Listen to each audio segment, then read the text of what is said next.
අයිබෝවන් එක්වන් ඇත දැනගන්න ලංකාවේ අංක එකේ සමබර ප්‍රවෘත්ති විකාශය ලයිවටේට් සමගින් අද ඔබ හමුවන මම චන්දන ජයසිංහ මම චවිකා ගුණසේකර සුපුරුදු පරිදි අදත් මුලින්ම සිරස්තල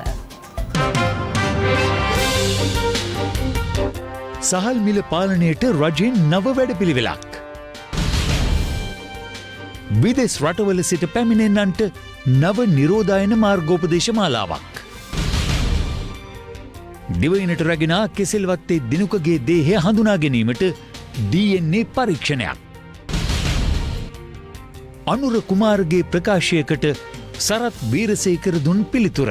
සරත් වීරසේකර කිව්වා මේක හරියන්නේ කරුණාකරලා අවියාවද ගෙනලා බාර දෙන්න කිව්වා. මතකද? දුන්නද කවුරු? නෑ. පුස් වෙඩිල්ල. ඒවා පුස් වෙඩිල්ලද එහෙම නැත්නම් ජීව උණ්ඩද කියන එක ඊටාම කෙටි කාලෙකදී ඔයගලන්ට දැනගන්න පුළුවන්.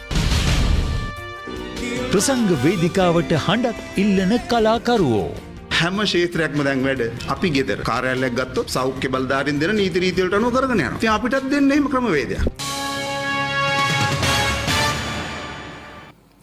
ඩුබායිදී ජීවිතක්ෂයට පත් වූ සංවිධානාත්මක අපරාධ කල්ලි සමාජිකයෙකු ලෙස සැලකෙන කිසිල්වත්තේ දිනුකගේ මෘතදේහය අද කටුනායක ගුවන්තොටුපළින් මෙරටට රැගෙන එනු ලැබුවා.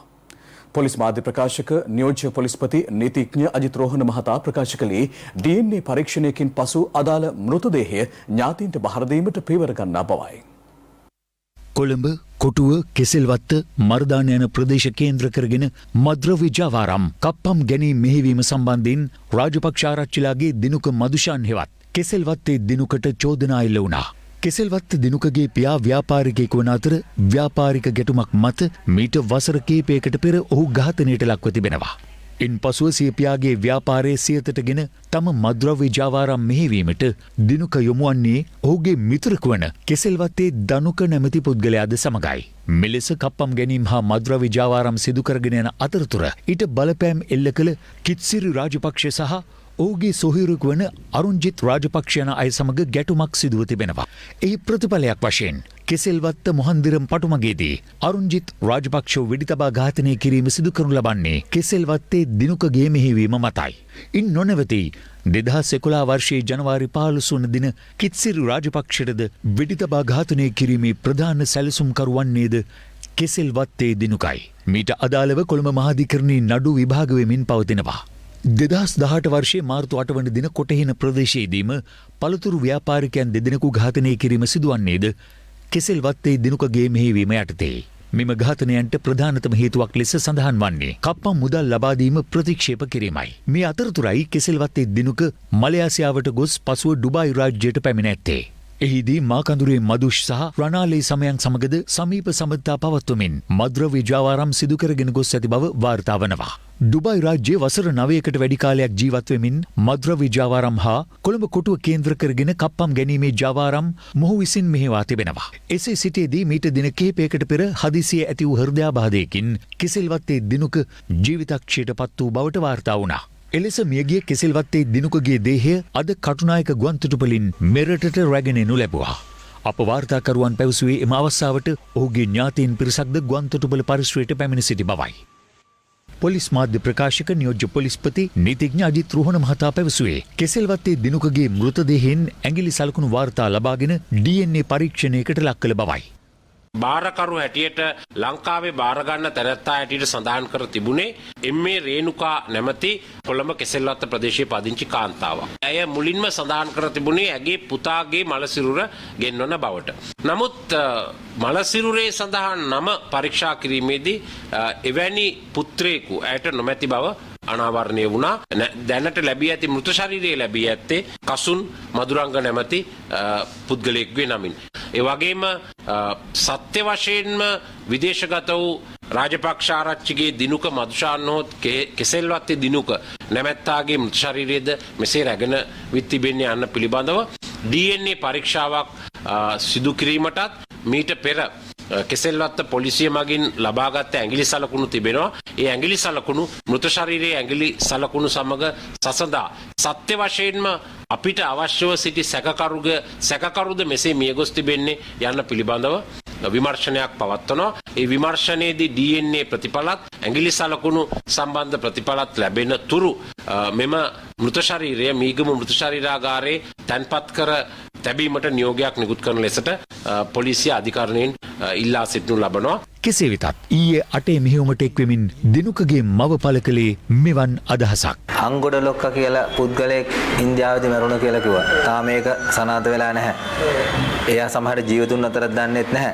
ඇත්තටම මේ කෙසිල්වත්තේ දිනුකත් ජීවතුන් අතරේ ඉන්න ගමන් බොරු මවාපෑමක් කරනවා කියලා කාට හරි කියන්න බැරිද? නීතියක් කියලා දෙයක් තියෙනවා, සත්‍යයක් කියලා දෙයක් තියෙනනේ. ඒ සත්‍යෙට අපි කවදාද මුහුණ දෙන්න ඕනේ නේ. බොරුවෙන් ජීවත් වෙන්න බෑනේ කාටවත් නේ. බොරුව හැමදාම රජ වෙන්නේ නැහැ. ඒක නිසා මම නම් කියන එක මගේ පුතා ජීවතුන් අතර ඉන්නවා. එයාගේ දේහ ගෙනාවට පස්සේ රජයට කියන ඕනම මේ පරීක්ෂණය පවත්වන්න කියලා. එතකොට ඒක එයාලට මේ සත්‍ය සිද්ධිය සානේ තවුරු කරගන්න පුළුවන්. මම බොරු කියන්නේ මට කටක් කරලා කියන්න බෑ. මගේ පුතා බොරුවට ජීවත් වෙලා ඉඳි මැරුණා කියලා. මම කොහොමද අම්මා කෙනෙක් වශයෙන් කියන්නේ? ශ්‍රී ලංකා රේගු භාරයට ගෙන ඇති සහල් මෙට්‍රික් ටොන් 3000කට ආසන්න ප්‍රමාණය සතුස හරහා ජනතාවට බෙදා දීමට අවශ්‍ය පියවර ගන්නයි අග්‍රාමාත්‍යවරයා නිලධාරීන්ට උපදෙස් ලබා දී තිබෙනවා. ඊයේ අර්ලියගහ මන්දිරයේ පැවති සාකච්ඡාවකදී සහල් සඳහා උපරිම සිල්ලර මිලක් නියම කිරීමට රජය පියවර ගත්තේ විවිධ මිල ගණන් යටතේ සිදුවන සහල් අලවිය නවතා දැමීමේ අරමුණින්. ඒ අනුව සුදු සහ රතු කැකුළු රුපියල් 93කටත්, නාඩු රුපියල් 96කටත්, සම්බා රුපියල් 98කටත් අලෙවි කළ යුතු බව සඳහන් කරමින් උපරිම සිල්ලර මිලක් නියම කෙරුණා. කෙසේ වෙතත් සහල් ව්‍යාපාරිකයන් පවසන්නේ එම පාලන මිල ගණන් යටතේ Tamanට සහල් අලෙවි කළ නොහැකි බවයි. රජයේ ප්‍රකාශයට පත් කර ඇති මිල ගණන් යටතේ සහල් මිලදී ගැනීමට නොමැති බවට පාරිභෝගිකයන්ද චෝදනා කරනවා. සහල් මාෆියාවෙන් ගොවියාත් පාරිභෝගිකයාත් ආරක්ෂා කිරීමේ අරමුණින් රජයේ සතු වී මෙට්‍රික් ටොන් ලක්ෂ 3ක සංචිතයක් පවත්වාගෙන යාමට රජය පසුගියදා පියවර ගත්තා. වී අලෙවි මණ්ඩලයේ රජයේ සහතික මිල යටතේ මහකන්නේ වී මිලදී ගැනීම ආරම්භ කළ අතර ඒ සඳහා රුපියල් මිලියන 16,000ක් වෙන් කෙරුණා. කෙසේ වෙතත් තුන්වන පාර්ශ්වයක් විසින් වී තොග සංගවා ගැනීම සහ ආරක්ෂිතව වෙනත් සානවල තබා ගැනීම නිසා සහල් හිඟයක් මතුව තිබෙන බව රජය පවසනවා. මේ පිළිබඳව අමාත්‍ය වාසුදේව නානායක්කාර මහතාද ඊයේ අදහස් පළ කළා. හාල් වල මිල මීට වඩා වැඩි වෙන්න දෙන්න කොහොමවත් බෑ. නමුත් හාල් මෝල් හිමියෝ මේ මිල වැඩි කරවන්න හදන්නේ. හාල් මිල වැඩි නොකරන්න නම් අපි මේ රටේ හාල් තොග රජය සතුව තියෙන්න ඕන. අපි අතේ වීතොග මදි වුණොත් හාල් තොග ලබා ගන්නවා. කොහොමද හාල් තොග ලබා ගන්න? පිටරටින් හාල් ගෙන්වීම. මීට වඩා අඩු මිලට හාල් ගෙනල්ලා තවත් ඕනනම් අඩු මිලකට ඒවයි මිල නියම කරලා වෙළඳපොළට නිදාස් කරන්න. හැබැයි ඒ ගෙන්නන්න ඕන රජයෙන් විතරයි. වෙන කාටවත් හාල් ගෙන්නන්න ඉඩ දෙන්නේ නැහැ. කෙසේ වෙතත් උත්සව සමයේදී සමුපකාර හා සතුස මගින් රුපියල් 97කට සහල් අලෙවි කරන බව කෘෂිකර්ම අමාත්‍ය මහින්දානන්ද අලුත්ගමගේ මහතා පවසනවා. මේ වෙනකොට වී අලෙවි මණ්ඩලයේ වී මිලදී ගන්නවා. අද වෙනකොට මෙට්‍රික් ටොන් අපි 40000කට ආසන්න ප්‍රමාණයක් වී මිලදී අරගෙන තිනවා. අපි බලාපොරොත්තු ලක්ෂ 3කට යන්න මොනවා වුණත් අලුත් අවුරුද්දේ ඉඳලා අපි 97ට හාල් දෙනවා. ඒකේ කිසි ප්‍රශ්නයක් නැහැ. සම්පකාර සහ සතුස හරහා අපි 97ට හාල් දෙනවා. රජයේ සහල් මිල ඉහළ යාමට ඉඩ හැර සහල් ආනයනය හරහා වංචාවක් කිරීමට සූදානම් වන බව සමස්ත ලංකා ගොවි ජන සම්මේලනයේ පවසනවා. දැන් පැහැදිලිව මේ ඇත්තටම මේ රංගනයක් කරන්නේ. මේක එක්තරා විදිහක ට්‍රිනාට්‍යයක් වගේ. අපට බරපතල සැකයක් මතුවෙනවා. මේ දනිපනි ගාලා මේ හාල් පිටරටින් ගෙන කතන්දරයක් මේ ඉන්නේ ඇයි? ආණ්ඩුව කෘත්‍රිමව හාල් හිගයක් නිර්මාණය වීමට ඉඩ හරිනවා. හාල් වල මිල ඉහළ යන්න ඉඩ හරිනවා. එතකොට හාල් හිගයක් එනකොට හාල් ගිනි ගණන් යනකොට තමයි මැතියම තුරුන්ට පුළුවන්නේ පිටරටින් කුණු හාල් ගොඩක් මෙහාට ගෙනල්ලා ගොඩ බාන්න පුළුවන් වෙන්නේ. අන්න ඒක තුරේ ගුල්ල කොමිස් ගහනවා පළවෙනි වටේ. දෙවෙනි වටේ මොකද්ද? ඒ හාල් ආරක්ෂිත සංචිත කියලා තියෙනවා. තියලා කණ්ඩම් වෙන්න අරිනවා. සත්වාග ලේබල් එක යටතේ මේක ඉෂුව කරනවා. නැවත පොලිස් කරනවා. පොලිස් කරලා පාරිභෝගිකයට ගිනි ගණන් වලට නැවත වතාවක් කවවනවා. අන්න ඒක ඇතුලේ තමයි ඒගොල්ලෝ ලොකුම කොමිස් කුට්ටිය ගන්න. මේ අතර ඊයේ අර්ලියගහ මන්දිරයේදී පැවති සාකච්ඡාවකදී රේගු භාරයට ගෙන ඇති සහල් මෙට්‍රික් ටොන් 3000කට ආසන්න ප්‍රමාණය සතුසාරා ජනතාවට බෙදා දීමේ වැඩපිළිවෙලක් සකස් කළ හැකිදැයි ආර්ථික පුනර්ජීවන හා දරිද්‍රතාව තුරන් කිරීම සඳහා වන ජනාධිපති කාර්ය සාධක බලකායේ සභාපති බැසිල් රාජපක්ෂ මහතා අග්‍රාමාත්‍යවරයාගෙන් විමසා තිබෙනවා. රේගු අධ්‍යක්ෂ ජෙනරාල් ජී.වී. රවිප්‍රිය මහතාට ඒ සඳහා අවශ්‍ය පියවර ගන්නයි අග්‍රාමාත්‍යවරයා හිදී උපදෙස් දී තිබෙනවා. ඊට අමතරව වී අලෙවි මණ්ඩලයේ සතු සහල් සංචිත වෙළඳපළට නිකුත් කිරීම සහ තවත් මෙට්‍රික් ටොන් 25000ක් පමණ දේශීය සහල් ව්‍යාපාරිකයන්ගෙන් මිලදී ගැනීමටද මෙම සාකච්ඡාවේදී අවධානය යොමු වුණා. රට තුළ සහල් හිඟයක් නොමැති බවත් පරිභෝජනයට අවශ්‍ය තරම් සහල් රට තුළ නිෂ්පාදනය වී ඇති බවත් ආර්ථික පුනර්ජීවන හා දරිද්‍රතාව තුරන් කිරීම සඳහා වන ජනාධිපති කාර්ය සාධක බලකායේ සභාපති බැසිල් රාජපක්ෂ මහතා මෙහිදී පැවසුවා. මේ අතර සීන බදු වංචාව පිළිබඳව සොයා බලා අවශ්‍ය නීතිමය පියවර ගන්නා ලෙස සමගි ජනබලවේගයේ මන්ත්‍රීවරුන් පිරිසක් අද අල්ලස්සෝ දූෂණ චෝදනා විමර්ශන කොමිෂන් සභාව වෙත පැමිණිල්ලක් ගොනු කළා. රජය කියනවා වංචාවක් වෙලා නැහැ බදු අහිමිවීමක් සිද්ධ වෙලා තියෙන්නේ කියලා. හැබැයි මේ අහිමි වෙච්ච බදු ජනතාවට ගියා නම් අන්න ඒ තර්කය අපිට පිළිගන්න පුළුවන්. දැන් මෙතන වෙලා තියෙන්නේ ජනතාවට මේ රුපියල් බිලියන 15.9 ගිහිල්ලා නැහැ. එහෙනම් කාටද ගියේ? ආණ්ඩුවට ආවෙත් නැත්නම් ජනතාවට ගියෙත් නැත්නම් කොහොම බිලියන් 15.9 ඒක හොයන්න ඕන. විදේශ සංචාරකයන් සහ විදේශ ගතව සිට දිවයිනට පැමිණෙන ශ්‍රී ලාංකිකයන් සඳහා මෙතෙක් පැවති නිරෝධායන නීති ලිහිල් කරමින් නව මාර්ගෝපදේශ මාලාවක් අද නිකුත් කෙරුණා. සෞඛ්‍ය සේවා අධ්‍යක්ෂ ජනරාල් වෛද්‍ය අසේල ගුණවර්ධන මහතා පැවසුවේ ඊට දාල චක්‍රලේඛය අද නිකුත් කෙරුණු අතර දින කිහිපයක් ඇතුළත නිරෝධායන මධ්‍යස්ථාන දැනුවත් කරමින් එය ක්‍රියාත්මක කිරීමට පියවර ගන්නා බවයි.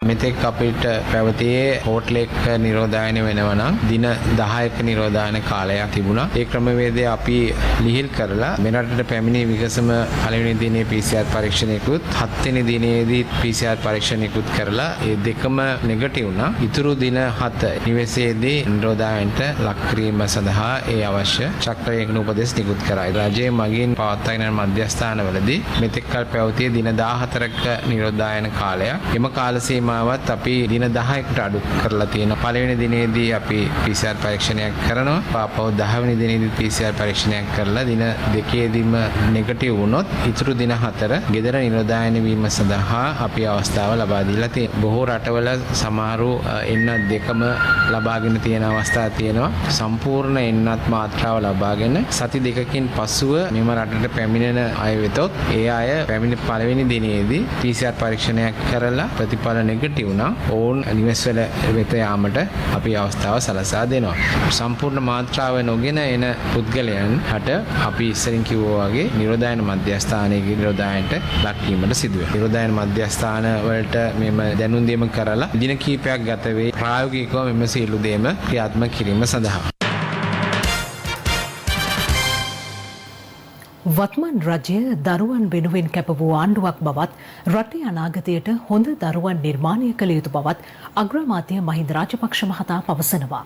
එතුමා මේ අදහස් පළ කළේ අදාළලියගහ මන්දිරයේ පැවති උත්සවයක් අමතමින්.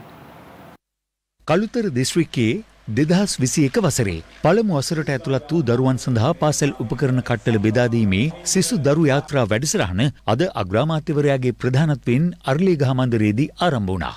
අයිබෝවන් ආදරණීය මහින්ද සීයා රෝහිත සීයා ඇතුළු ඔබ සැමගින් අවසරයි. සිසු දරුදැරියන්ගේ නැනපහන් අවදි කිරීමේ අරමුණින් අමාත්‍ය රෝහිත අබේගුණවර්ධන මහතාගේ සමාජ සත්කාරයක් ලෙස සිසු දරු යාත්‍රා වැඩසටහන ක්‍රියාවට නංවා තිබෙනවා. පළමු අධීර යටතේ ළමුන් 106 දෙනෙකුටත් සමස්ත ව්‍යාපෘති යටතේ කළුතර දිස්ත්‍රික්කයේ පාසල් දරුවන් 20000කටත් පාසල් උපකරණ කට්ටල ප්‍රදානය කිරීමට නියමිතයි. ඔබතුමාගේ දේශපාලන ගමනේ දීර්ඝ කාලයක් ළඟ හිටපු කෙනෙක් හැටියට මට ඒ ගෙදරදී ඇහිලා නැහැ. කවදාකවත් නාමල් රාජපක්ෂ, යෝසිත රාජපක්ෂ, රෝහිත රාජපක්ෂ ඒ දරුවෝ තුන් දෙනාගෙන් ඔබතුමාට එක දරුවෙක්වත් අප්පච්චි කියලා කතා කරනවා. ඔබතුමාට කතා කරේ තාත්තේ කියලා. මේ රටේ මේ දැයේ අනාගත දරුවන්ගෙන් රාජ්‍ය නායකයෙක් හැටියට මුළු රටේම දරුවෝ අප්පච්චි කියලා කතා කරේ ඔබතුමාට කියන එක බොහොම ගෞරවයෙන් මම අද මේ අවස්ථාවේදී සිහිපත් කරනවා. විශේෂයෙන් දරුවන් වෙනුවෙන් කැපවෙච්ච ආණ්ඩුවක් කියලා කිව්වොත් නිවැරදි මේ ආණ්ඩුව. මොකද අපි අපේ මූලික අරමුණ අපේ දරුවන් යහමගට යොමු කරලා අනාගතයට හොඳ දරු පිරිසක් ඇති කරන්න. අධ්‍යාපනය දෙනවා වගේම ගුණධර්ම පිළිබඳවත් අපි විශේෂ අවධානය යොමු කළ යුතුව තියෙනවා අපේ දරුවන්ගේ. මේ වගේම පීඩාව තමයි දරුවෙකුට අවසානයේ ජය පරාජය පුරුදු කරන්නේ. සමාජයට එනකොට වැඩිහිටියෙක් වුණොත් ජය පරාජය හුරු වෙලා තිබුණේ නැත්නම් ඒ දරුවා ඒ සමාජයට එන පුද්ගලයා තමන්ගේ ජීවිතේම ජය පරාජය පිළිබඳ අවබෝධයක් නැතිකම නිසා ඔවුන් විනාශ වෙලා යනවා. අද මම රෝහිතට ස්තුතිවන්ත වෙනවා. මේ ආරම්භ කරපු වැඩපිළිවෙල මම හිතන්නේ අනිත් മന്ത്രിවරු අනිත් දිස්ත්‍රික්කවල මෙවැනි වැඩපිළිවෙළ ක්‍රියාත්මක කරනවා නම් මේක මුළු රටටම ක්‍රියාත්මක කරන්න පුළුවන්කම ලැබේ. පාස්කු බෝම්බ ප්‍රහාරය සම්බන්ධයෙන් මේ වන විට අත්අඩංගුවට පත්ව සිටින ජනතා විමුක්ති පෙරමුණේ ජාතික ලැයිස්තු මන්ත්‍රීධුර අපේක්ෂකයෙකු වූ ඉබ්‍රහීම් සම්බන්ධයෙන් අනුර කුමාර දිසානායකට ඉදිරියේදී පිළිතුරු ලබා දීමට සිදුවනු ඇතැයි අමාත්‍ය සරත් වීරසේකර මහතා පවසනවා. ඒ මහතා මේ බව පැවසුවේ ඊයේ අනුර කුමාර දිසානායක මහතා කළ ප්‍රකාශයකට පිළිතුරු ලබා දෙමින්. සරත් වීරසේකර කිව්වා මේක හරියන්නේ නැහැ. තන පාතාලේ සැරිසරනවා. කරුණාකරලා අවියාවුද ගෙනලා බාර දෙන්න කිව්වා. මතකද? දුන්නද කවුරු? නැහැ. පුස් වැඩිල්ල. ඊළඟ තව ප්‍රශ්න කෙනෙකුට කිව්වා මේක හරියන්නේ නැහැ. රටේ විනය කඩා වැටලා තියෙන්නේ. අපි සියලු තරුණයන්ට හමුදා පුහුණුව දෙනවා කිව්ව නේද? මතකද? දැන් කෝ ඒක පුස් වැඩිල්ල. දැන් ඊයේ පෙරේද තව පුස් වැඩිල්ල පත්තු කරා. මොකද්ද? සරත් වීරසේකර කිව්වා මොකද්ද? බුර්කාව තහනම් කිව්ව නේද? කෝ ප්‍රශ්නයක් කෙනෙකුට කියනවා ඒ වගේ එකක්. පුස් වැඩිලි. ඒවා පුස් වෙඩිල්ලද එහෙම නැත්නම් ජීව උණ්ඩද කියන එක ඉතාම කෙටි කාලෙකදී ඔයගලන්ට දැනගන්න පුළුවන්. අපි දන්නවා පාස්කු පහරේ ඉතාම දරුණුම අපරාධ කළ මරාගෙන මැරෙන බෝම්බකරුවන් දෙදෙනා තමයි ඉල්සාන් සහ ඉන්ෂාම්. ඒ දෙදෙනාගේ පියා තමයි ඉබ්‍රහීම්. ඔහු තමයි ලක්ෂ 300ක් දුන්නේ සහරාන්ට මේ ප්‍රහාර කරන්න. ඒ ලක්ෂ 300ක් දුන්න ඉබ්‍රහීම් තමයි ජනතා විමුක්ති පෙරමුණේ ජාතික ලැයිස්තුවේ සඳහන් වෙලා තිබෙන්නේ. ඒ නිසා අනුර කුමාර දිසානායකගේ සම්බන්ධයෙන් උත් නොදුරු අනාගතයේදී පැහැදිලි කිරීමක් කරන්න වෙයි. කොවිඩ් වසංගතයත් සමග තාවකාලිකව නවතා දැමූ සංගීත ප්‍රසංග සහ සැනකෙළි මෙතෙක් ආරම්භ කිරීමට නිසි ක්‍රමවේදයක් නොමැතිවීම හේතුවෙන් එම ශේෂ්ත්‍රයේ නියැලෙන ලක්ෂ 2කට ආසන්න පිරිසක් දැඩි දුෂ්කරතාවයකට පත්ව තිබෙනවා. සියලු එලිමහන් ප්‍රාසංගික කලාකරුවන්ගේ ඒකාබද්ධ සංගමය පෙන්වා දෙන්නේ එළඹෙන අප්‍රේල් උත්සව සමයේදීවත් සෞඛ්‍ය ක්‍රමවේදයන් අනුව සිය ජීවනෝපාය කරගෙන යාමට අවස්ථාව ලබා දෙන ලෙසයි. 2019 වර්ෂයේ අප්‍රේල් 21 වනදා එල්ල වූ පාස්කුරිදා බෝම්බ ප්‍රහාර සමග මෙරට සංගීත ප්‍රසංග සහ සැනකෙළි පැවැත්වීම තාවකාලිකව නවතා දැමුණේ පැවති ආරක්ෂක තත්ත්වයේ හේතු කොටගෙනයි. එම ප්‍රහාරයෙන් පසුව රට සාමාන්‍ය අතට පත්වුවද ප්‍රසංග වේදිකා සහ සැනකෙළි ආරම්භ වීම සාමාන්‍ය පරිදි සිදු වූයේ නැහැ. මේ හේතුවෙන් සංගීත කණ්ඩායම්, ගායක ගායිකාවන්, ප්‍රසංග සංවිධායකයන්, නිවේදකයන්, වේදිකා සම්පාදකයන්, ආලෝකකරණ ශිල්පීන් ඇතුළු ක්ෂේත්‍ර ගණනාවක ශිල්පීන් පත් වූයේ දැඩි දුෂ්කරතාවයකටයි. මෙම තත්ත්වය වඩා තීව්‍ර වූයේ පසුගිය වසරේ මාර්තු මාසයේ සිට මෙරටට බලපෑ COVID-19 වසංගත තත්ත්වයත් සමගයි.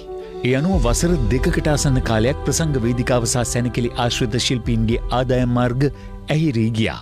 ගොඩාක් ගෞරවාන්විත විදියට මේ රස්සාව කරගෙන ගියේ අපි. අද මේ වෙනකොට එළවලු ටිකක් පාරේ තියලා විකුණන තැනටපත් වෙලා තිනවා. කඩේක බඩු කිරනවා වගේ තැනකට පවා ශිල්පීන්ට ශිල්පිනියන්ට යොමු වෙන්න වෙලා තිනවා. තමුන්ගේ බඩගින්න නිවා ගන්න.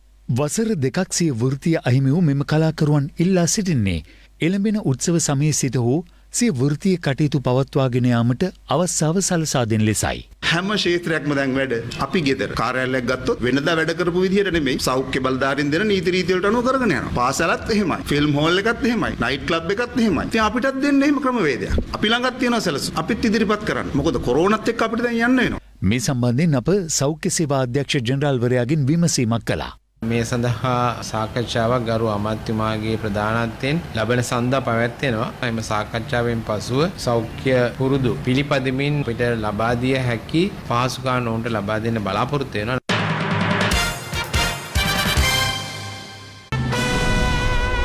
This is Live at 8. දැන් තවත් දේශීය පොතක්.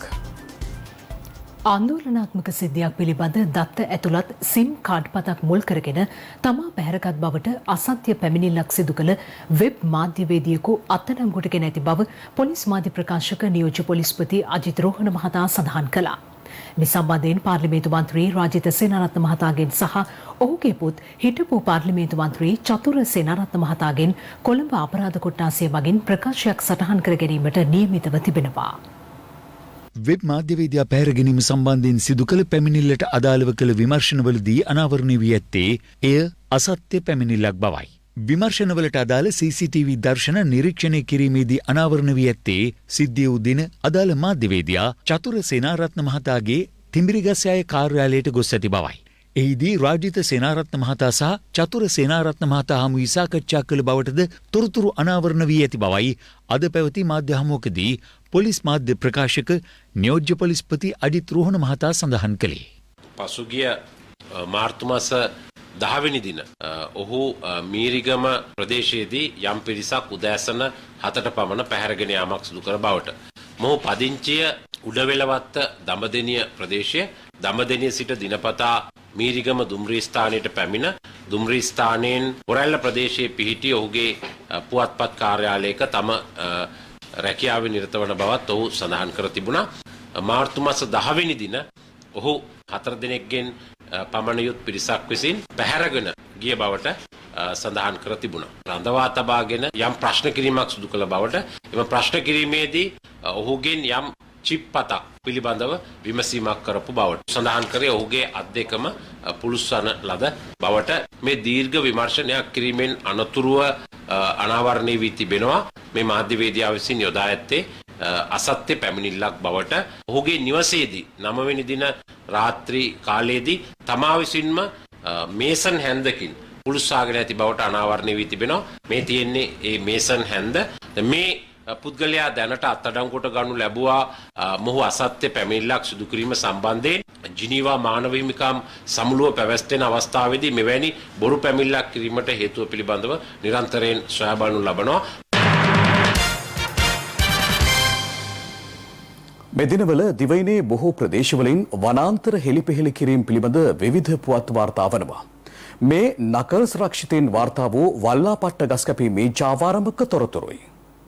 යුනෙස්කෝ මගින් ලෝක උරුම රක්ෂිතයක් ලෙස ප්‍රකාශයට පත් කර ඇති නකල්ස් අධිරක්ෂිත කලාපයට අයත් දුනුමඩල ඔය දෙපස වනාන්තර ප්‍රදේශවල මහා පරිමාණයෙන් වල්ලාපට්ට ගස් කපා දමා ඇති අයුරුයි මේ.